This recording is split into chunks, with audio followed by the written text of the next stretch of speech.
Hermanas y hermanos, el Señor esté con vosotros. Escuchamos ahora el texto del Evangelio de hoy, lunes de la segunda semana de Pascua, según el rito ambrosiano. Lectura del Santo Evangelio según San Juan, capítulo primero, versículo desde 35 hasta 42. En aquel tiempo, Juan de nuevo estaba ahí con dos de sus discípulos, y fijándose en Jesús que pasaba, dijo: Este es el Cordero de Dios. Los dos discípulos, al oír esto, siguieron a Jesús. Jesús se volvió y al ver que los seguían, les preguntó: ¿Qué buscan? Ellos le contestaron: Rabí, que significa maestro, ¿dónde vives? Jesús les respondió: Vengan y lo verán. Fueron, pues, y vieron dónde vivía, y permanecieron con él aquel día. Eran como las 4 de la tarde. Andrés, el hermano de Simón Pedro, era uno de los dos que al oír a Juan habían seguido a Jesús. Andrés se encontró primero con su hermano Simón y le dijo: Hemos encontrado al Mesías, que significa Cristo, y lo llevó a Jesús. Fijando su mirada en él, Jesús le dijo: Tú eres Simón, hijo de Juan, tú te llamarás Cefas, que significa Pedro.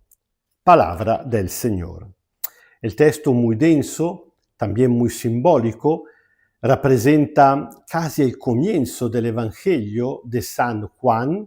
Estamos hablando de Juan el Evangelista, que nos habla del otro Juan el Bautista, que se encontraba en la orilla del río Jordán bautizando. El día anterior había anunciado la venida del Mesías. Este día siguiente, mientras se encuentra con dos discípulos de los suyos, uno después descubrimos que es Andrés, el hermano de Simón Pedro. El otro se queda desconocido. Eso es como un truco de los evangelios, porque cuando dejan desconocido, anónimo, una figura que tiene un papel importante, es para invitar al lector del evangelio a identificarse con él. Así que el otro soy yo, eres tú, somos todos nosotros. Históricamente, muy probablemente se trataba de Felipe, porque inmediatamente después venimos a saber que Felipe era ya discípulo de Jesús, entonces evidentemente se trataba de él.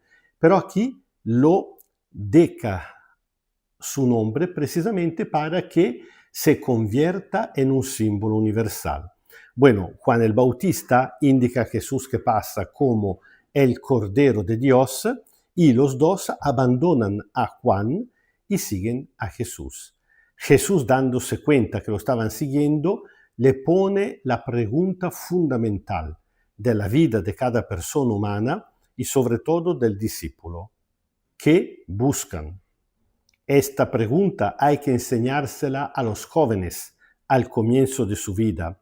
Pero yo estoy convencido que poco a poco que pasa el tiempo, en diferentes etapas y momentos de nuestra vida, hasta cuando estamos ya mayores, tenemos que volver a preguntarnos, a ponernos esta pregunta. ¿Qué estamos buscando? ¿Yo qué busco en la vida? Porque puede ser que a lo largo del tiempo cambian los intereses, la perspectiva, lo que estamos buscando. ¿Qué buscas? ¿Qué busco yo en la vida? Y ellos le responden, aquí la traducción no es tan perfecta: Maestro, ¿dónde vives? Habría que traducir: Maestro, ¿dónde tienes demora?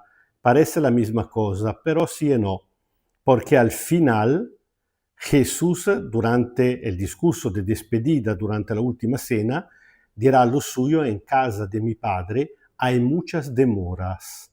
Voy a prepararle un lugar. Evidentemente es una palabra clave, crea un enlace. Aquí, donde demoras, tiene un valor simbólico, significa quién eres. Es decir, que a la pregunta de Jesús que están buscando, ellos indirectamente le están respondiendo: estamos buscando el sentido de la vida, a ver si tú eres realmente el Mesías que ha venido a llevarnos el sentido de la vida, a aclararnos el sentido de la vida, a guiarnos a la plenitud de la vida. ¿Dónde demoras?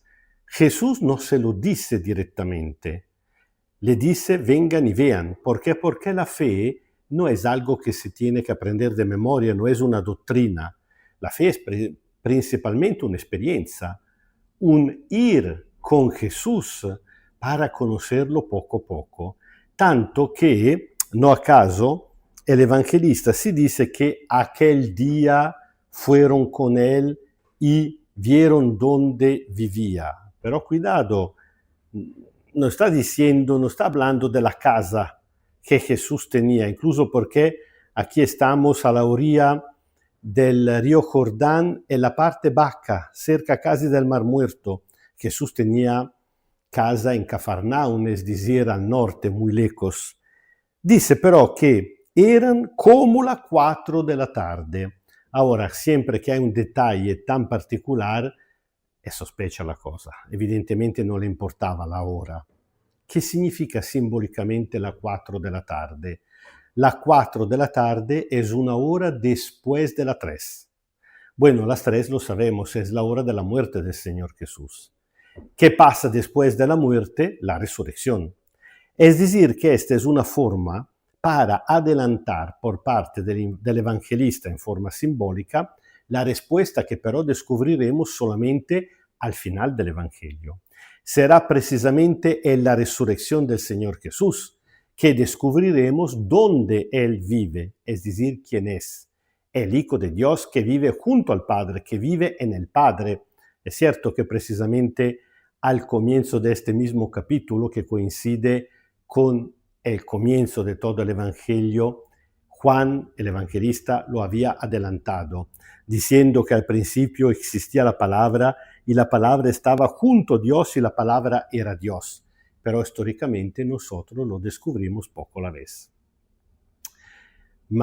¿Qué buscan? La pregunta fundamental para poder primero nosotros darnos cuenta que lo que estamos buscando es la plenitud de vida, el sentido de la vida, y nos ponemos en la perspectiva que podría ser precisamente Jesús esta plenitud de vida, Maestro, ¿dónde demoras?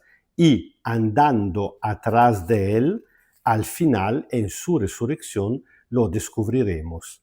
Entre tanto, però, empieza el tiempo del discipulado, el tiempo incluso de la misión. Ni siquiera el tiempo de encontrarse con Jesús. Andrés va a buscar a su hermano, que era como él, originario de Bethsaida en el norte. Se habían trasladado para trabajo como pescadores en Cafarnaum, que siempre era en el norte, y porque también se encontraba al sur. Evidentemente porque también Simón Pedro, como Andrés, como Felipe, muy probablemente como el mismo Jesús, por un momento eran discípulos de Juan el Bautista. Ahí se habían conocido. Bueno, ¿qué hace? Andrés va a buscar a su hermano y le anuncia, hemos encontrado al Mesías. ¿Por qué? Porque cuando uno encuentra al Señor Jesús no puede egoísticamente tenerse por sí mismo una experiencia, un descubrimiento tan importante.